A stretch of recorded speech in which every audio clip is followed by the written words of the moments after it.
What's up, everybody? This is it's Sunday, and here we are. It's a pretty casual Sunday here in the old Reynolds house.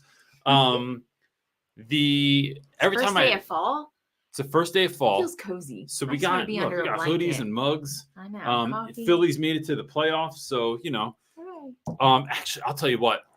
So we live in New Mexico now. For those of you that don't know that, moved from like the Philadelphia area, and I got hit with my first moment of I don't really like this term. It's such a weird term, FOMO, but I don't know.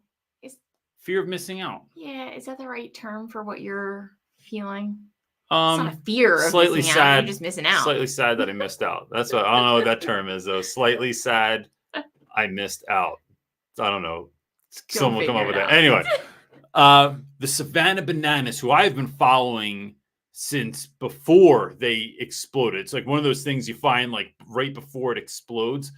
They played in Philadelphia last night at Citizens Bank Park, and it was like 48,000 fans. It was the biggest crowd they ever had. Man, I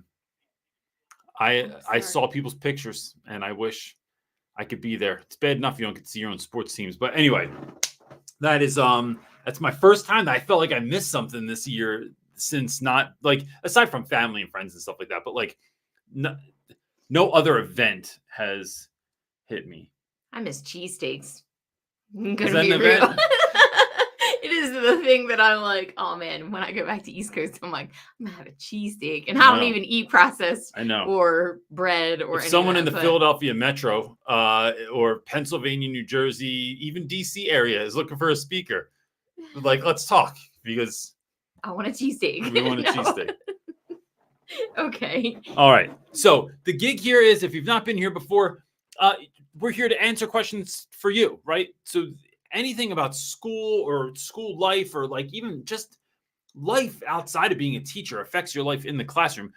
Here to answer any question that we can. And look, if you're new here, folks are going to answer you in the comment section. If you are old here, keep helping people out in the comment section. It's love it. Love the community aspect that yes. we got going I don't on. really get to see the comments. I used to read them after every show, but I see a ton of them, and I love it. I have Everyone comes here calls to hang out too, which is great. Yeah. I'm not sure everybody listens to us actually. That's here. They're like chatting and connecting. They listen to me.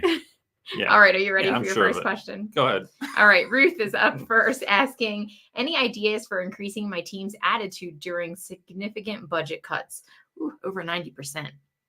Holy mackerel.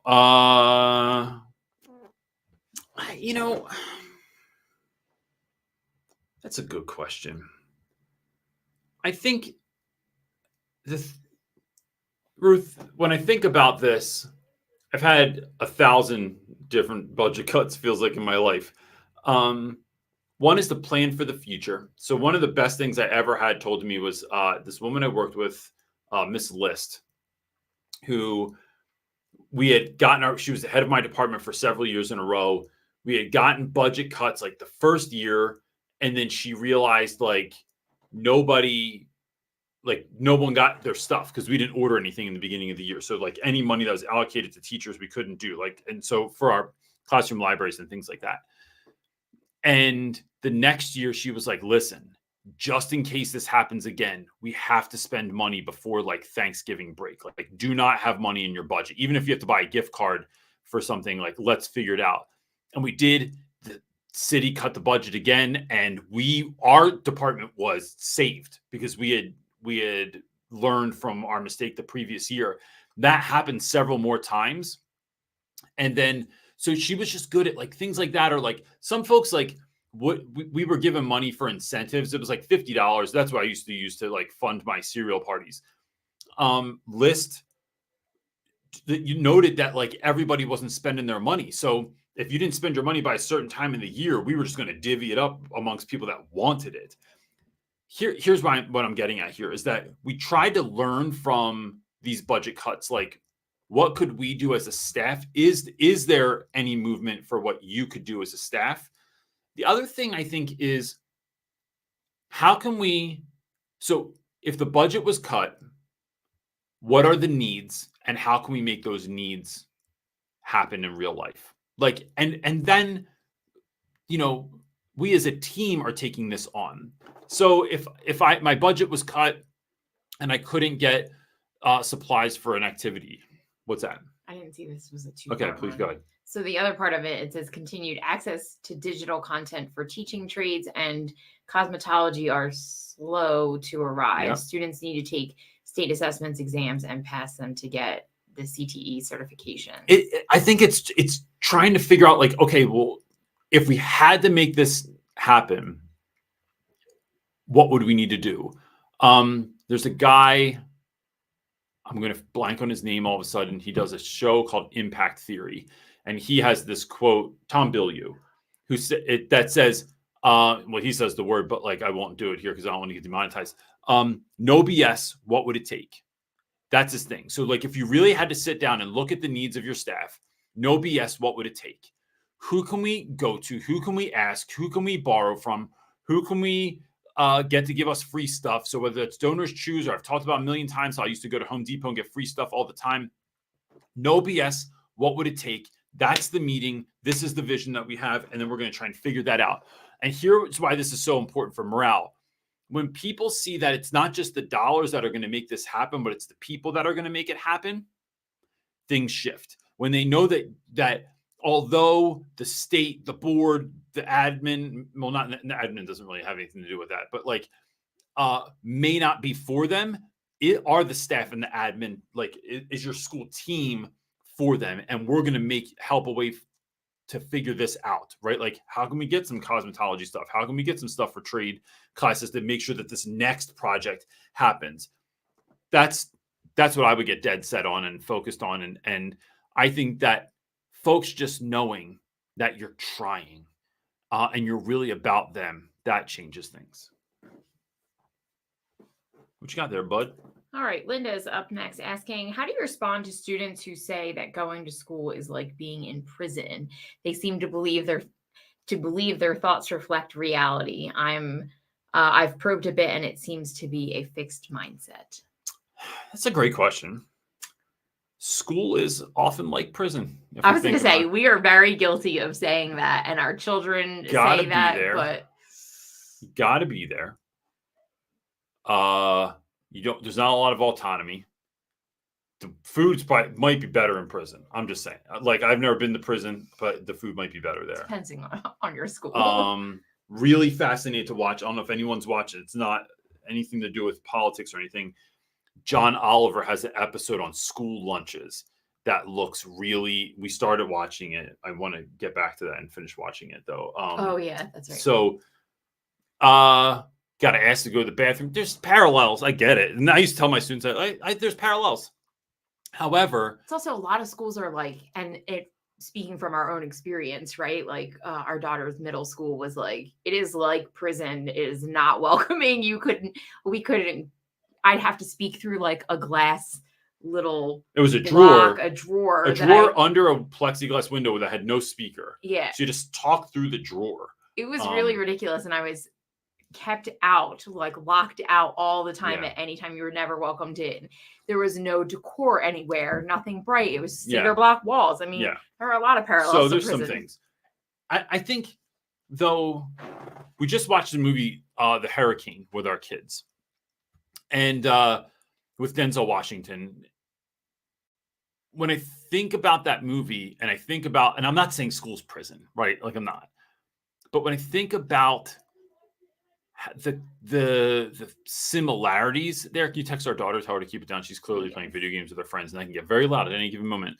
When I think about those similarities, I'm thinking about the choices that we make within anything, right? So like, there's people that can make a train ride that everyone else thinks is boring fun. There's folks that can maximize their commute and make it interesting.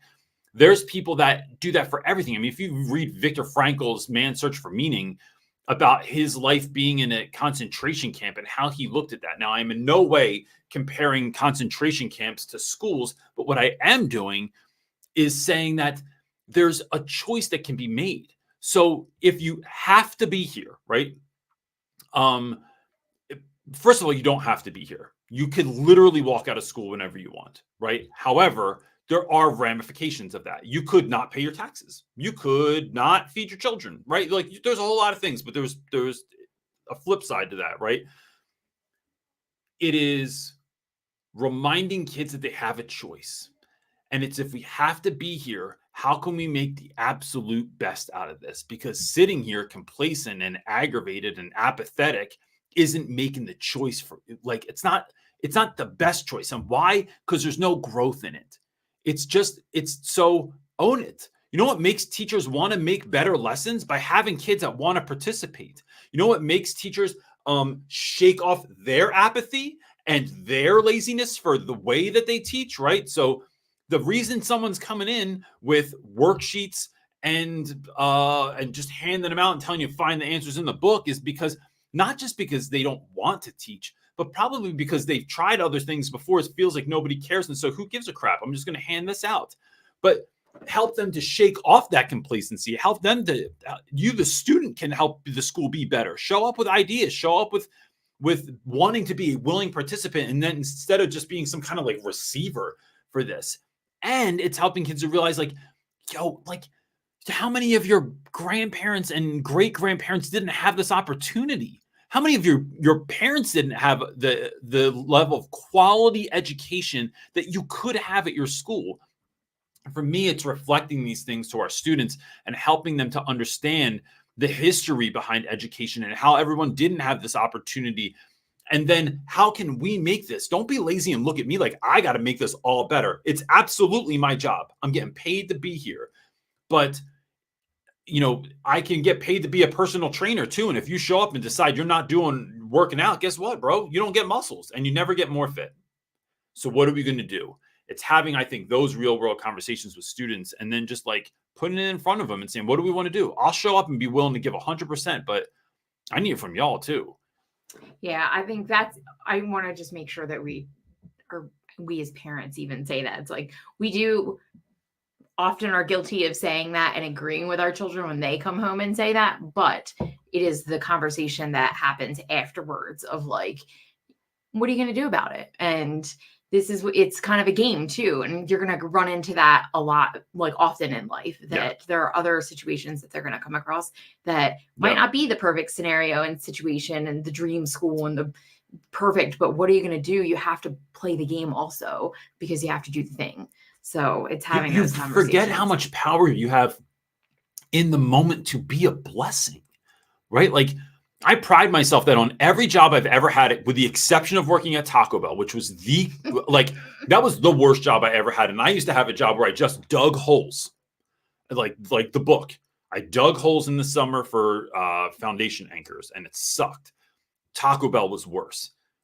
I have found a way to have fun in every single job because I've either found ways to find humor in it or I've found ways to be of service.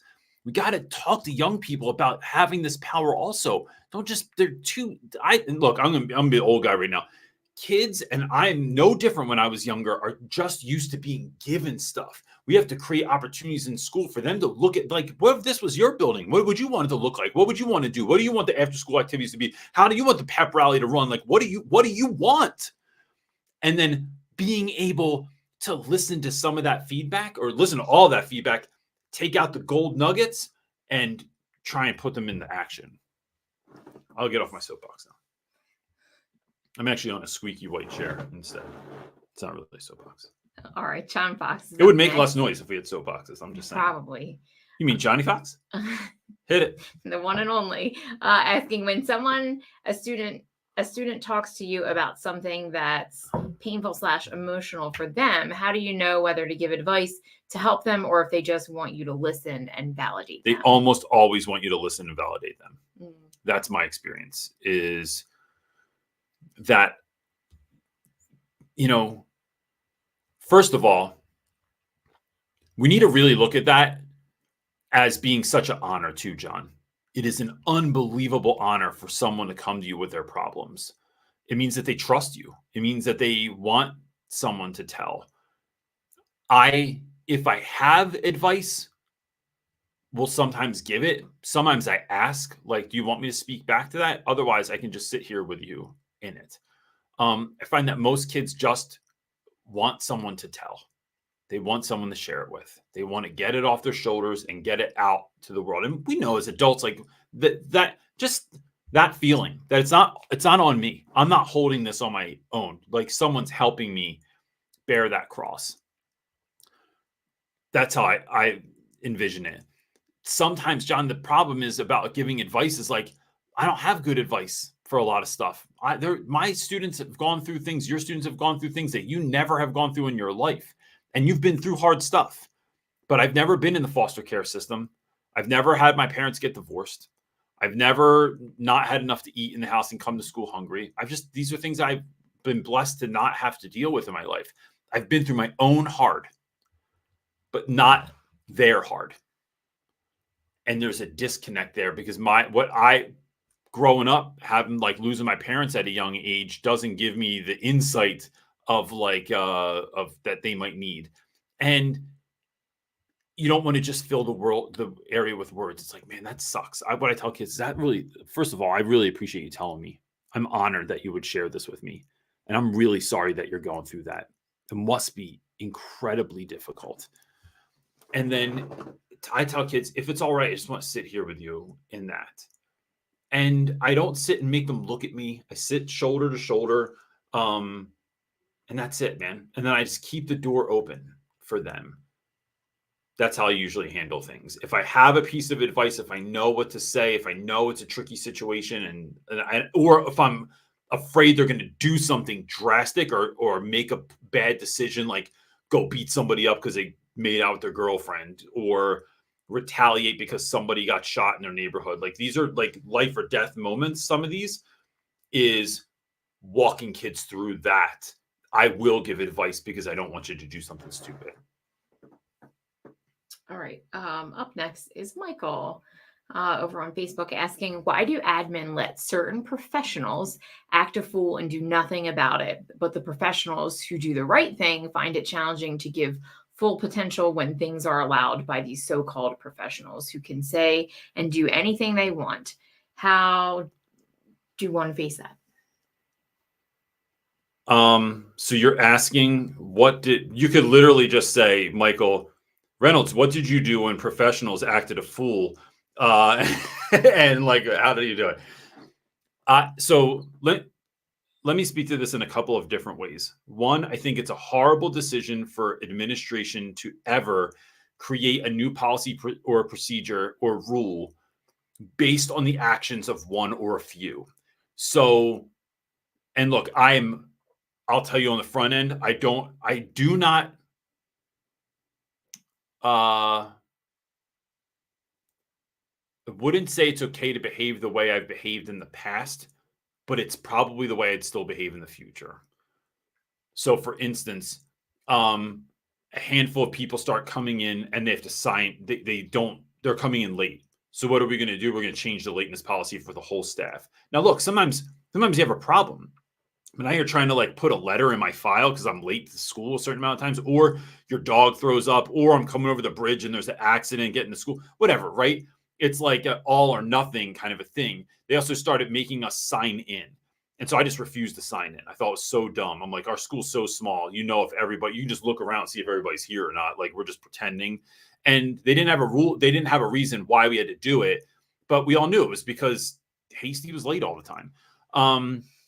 And so there's things like that. There's other things where I think administration are scared of certain individuals in your school as well, right? Like let's get real about this, that they're nervous to talk to someone because of who they are or what they do or how much they're respected or how much people like them or how loud they are or how they might come back at you.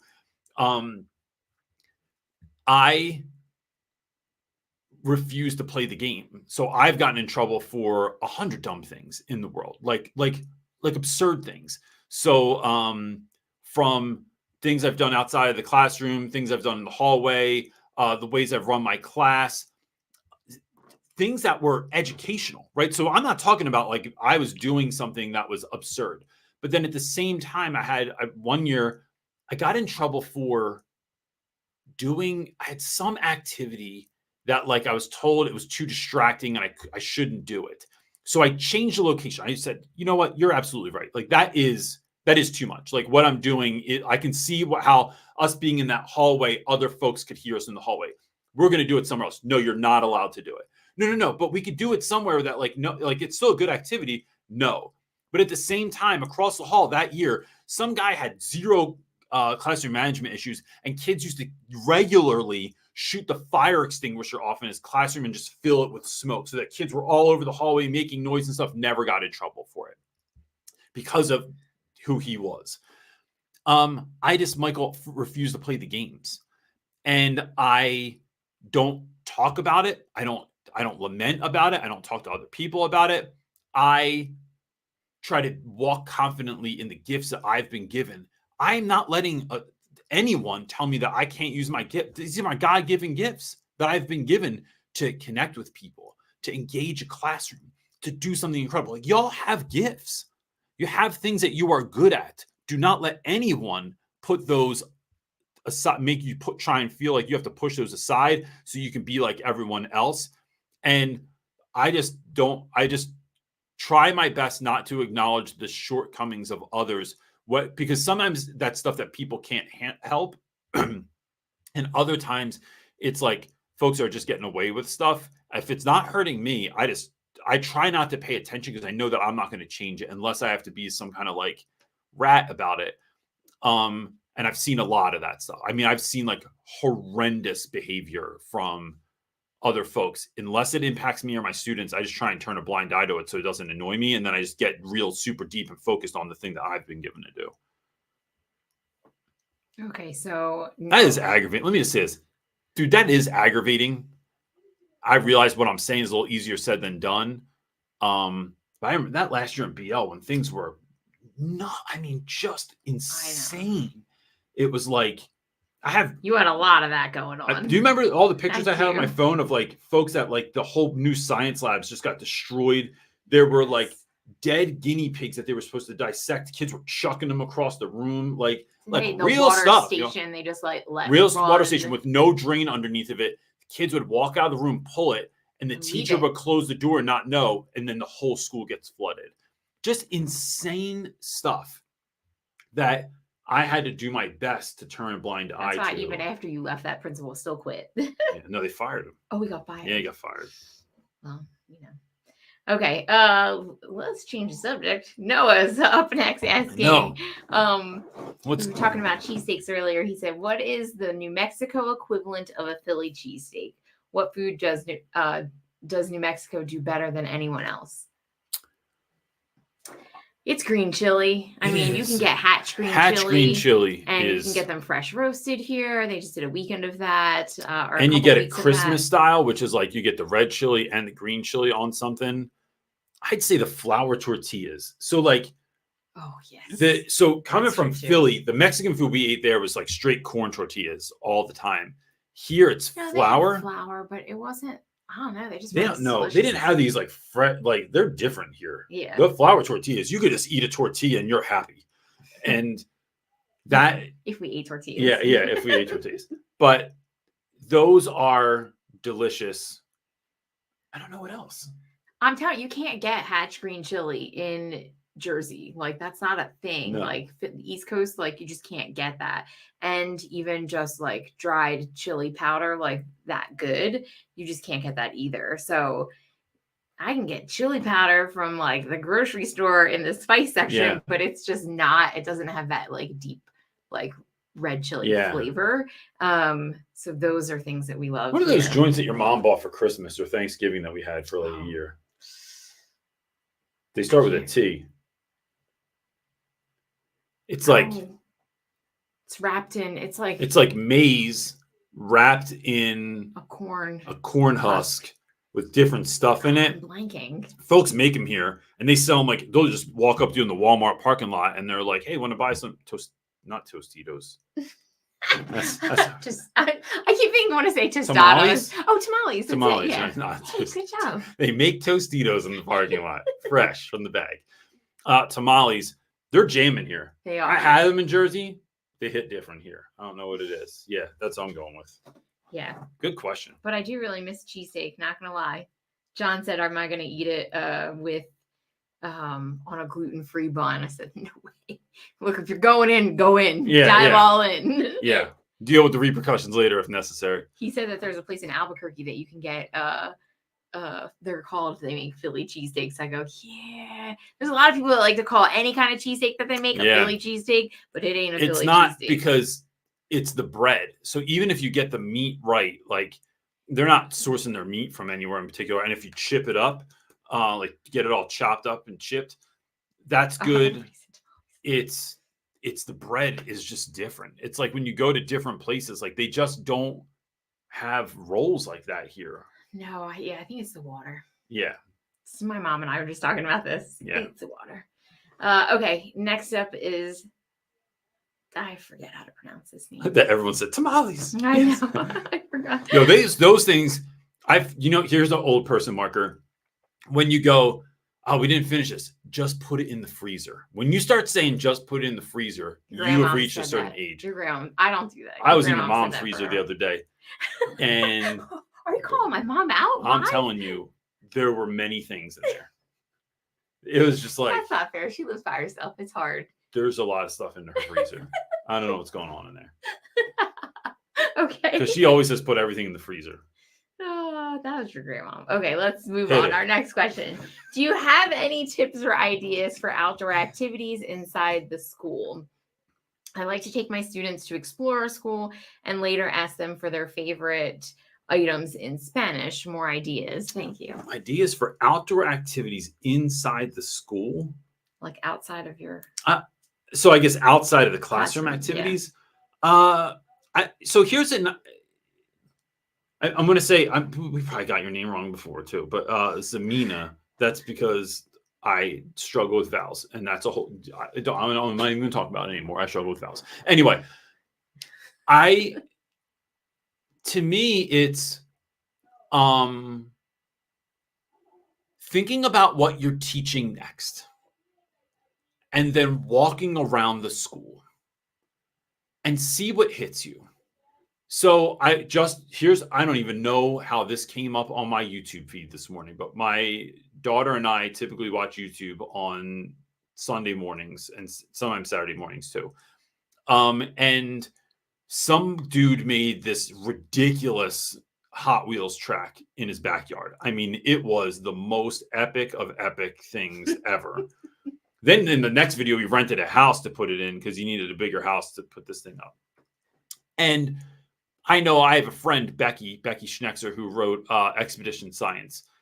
She does, when she studies things like velocity, kinetic energy, potential energy, things like that, she brings in Hot Wheels tracks into her school. And the kids at first just play with them, and then they set up loop-de-loops. And I'm thinking, like, after watching this video, if I was teaching that, I'd 100% have like tracks going down all the stairs. Like, who can get their Hot Wheels car all the way to the bottom? And I know that costs money, but I would save up for it, or not my own money. I would find, can someone donate? Can I go to a thrift store and get them to donate? Can I go to how can I get this, right? Like, no BS. What would it take? How can I get people to get this for me? And then how can I set this up? Because I would just start thinking about stuff like that, right? So things I've seen in my school are, when I started my classroom odyssey, I had to just walk around the school and think about, where could we do this? When I wanted to go outside and teach about any number of books that I've done over the years, it becomes like how can I use, we used to have this really creepy old garage at the school. It was looking in there and kind of dreaming, like, what lesson, if any, could happen in here and what could we do? So here's the other thing, is that you can find like other activities, even stuff that might be in your textbook, stuff that you find online, but doing it somewhere else hits different. So if I have, let's say I have a small patch of trees near my school, or I have what else would I think of? Like a section of woods near my school. I used to do an activity with my students where they would have to imagine like they just got into a plane crash at the beginning of Lord of the Flies. And we would like listen to these sounds I would have playing, and as their eyes were closed, I would walk them through like this narrative so that they could kind of get into the vision of that. if I had trees, like I taught in Philly, we had a tree and then they cut it down. But when we still had that tree, if I had gone to the tree and done that activity, or gone to a little bit of woods and done that same activity, how would that hit differently, right? My ghost story writing project, we went from the classroom to the school basement. It was the same activity. It's just doing it somewhere else. So I think part of it is walking around your school and looking about and thinking like, how could this same history lesson hit different in this area? That's where I would start with that. And that saves you from not even having to come up with new ideas. It's like, or like new like activities. You're just thinking, where could I do this activity instead? All right, we are done. Questions. All right. I can't believe it. Tracy said, I have used Hot Wheel tracks for units on rate and speed for math. Yeah, yes. I love it, man. It's such a great idea. She also said that you can buy Hot Wheel tracks at the Dollar Tree. You can. I didn't realize they had this. You can. And those are, I think you get like 3. They are one of the things that is always at the thrift store. Like Hot Wheels and Nerf guns are those 2 things that parents are like, get these out of the damn house. Now the cars, I feel like you don't see at the store as much, but like they always have tracks there. There's a ton of cars at the thrift store too. Yeah. So that's what I would look at. Or Facebook Marketplace is a good place to find stuff too. And then remember, get your school to pay for stuff. Like put in a purchase request that is for kids, right? Like I want to do this thing for the students, not I have a lesson that's this and this is what I want to do. When we frame it around kids, you're far more apt to get what you need in that time. So yeah. All cool. Right. Good old John Lopez is asking us a question. If you have that link to the thing that we were talking about too, is that ready to link out from yesterday? I can figure out how to get it. Okay. Quickly. I didn't want to mention if you didn't have it. Awesome. Cool. Hit it, Lopez. He's asking, what do we look forward to with autumn? So autumn's so different here. The trees don't change the same. Is that the cat coming under the door again? Yeah, she's put her toy under the door. Yeah. The leaves don't change. They just fall. Like they just, one day you go out back and your tree has no leaves anymore. No, it'll change to yellow for real fast. A little bit. And then they just fall. You don't get like orange and red and all those. I mean, you do in certain colors. Parts of New Mexico, not where we are, like in the high plains. It does not. Man, fall was our favorite season as a family, as a whole. We would just do so much. Like so much. Talk about corn stalks. Yeah. So like East Coast people decorate like their porches with corn stalks, right? You buy them and then they turn all brown and beautiful and folly looking. Yeah. And that is not a thing here. Nobody does it. I'm like, it's kind of driving me nuts because I want corn stalks like on my front porch. And I don't even care about hay because I didn't use that because we were in the city and it blew all over and it got all over our neighbors. So that wasn't one we used. But corn stalks was like such an easy decor all the way from September to, all the way through November. And they don't have that here, even though people grow corn. It's just like not a in abundant. That's probably why they don't. But how people just look at you, they're like, wait, what do you want corn for? It's like, oh, you put it in front of your house, like next to your door, and like looks cute. And they're like, what? Like, why? Why do you want to do that? I don't know. Why the hell you put pumpkins in front of your house? Like, did I have a patch out there that I didn't tell you about? It's just so different. Like, there's no farms to go do that kind of stuff. They don't do like fall festivals as much. Like you don't see that. So I bought some pumpkins from Walmart because that was the best that I got them. For real. So it's a little bit different. Fall is probably the hardest transition for us. Our daughter really loves fall. So that one's a little bit difficult. We thought about taking a little weekend trip to Colorado, but that's still so far to drive. I don't really know. Yeah. So that might happen. We might go to Colorado in a couple weeks to see some fall weather, but who knows? But I would say, Lopez, the extreme heat here is like today there's a break. Today it's like feels like it's in the 60s outside or something. It's chilly. My sister's on here and she says, you guys have a corn maze in New Mexico. And there is one. We found one that's not far from our house. Like they have a little farm. But I'll thing. say the other but thing. It's just not the same It's just not the same as East Coast. Like it's in abundance everywhere. Every weekend that you turn, something is happening. Farms are exploding. Like there's just tons of it. It's just not the same. But it's here. more expensive here too. It is because it's like to you go to one. the place to get in is like, so court, like when we try to go to Five Hearts Farm, which is a really super cute looking place here in where we live in New Mexico. It'll cost you between $30 to $60 just to get in, and then everything to do in there costs money. In Jersey, it was what? like you got in for free. There were a handful of free things, and then that's how they really brought you in to do other stuff. So just little stuff like that. Look, I'm going to tell you this. That even being said, Lopez, I am thrilled to live here. Like still, we are end of this month will be a year for them. I got here at the beginning of October. It is one of the best decisions I've ever made as an adult. I can't stress it enough. We really love living here. Often like wake up and I sit on my couch or sit in my backyard or mow my lawn. I'm just like, I love that we get to live here. This is incredible. So yeah. Just want to say Chad is commenting, said, I pitched a student teacher cereal party for a reward during our Gator time intervention extension time. Students have to receive an invite. Yes. Everyone thought I was a genius. I gave you credit. Good work, man. Go on to give me credit. I appreciate it.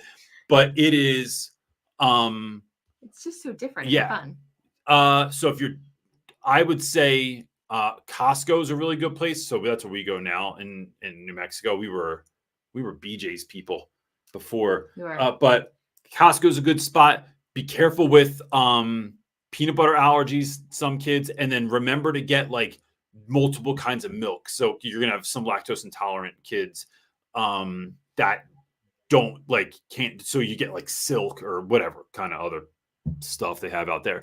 But yeah. That's a great idea, man. That's kids will remember it. Awesome. I love seeing it. Yo, send me a picture of that if you can when you're done. Just shoot me an email. I'd love to see what I love that the kids get an invite though. They have to receive an invite to go. I think that's a great idea because and here's the thing. If you say pizza party, hey, if everyone does a great job, we're gonna have a pizza party. But if you go, we're going to have a cereal party where we're going to eat cereal with the least nutritional value.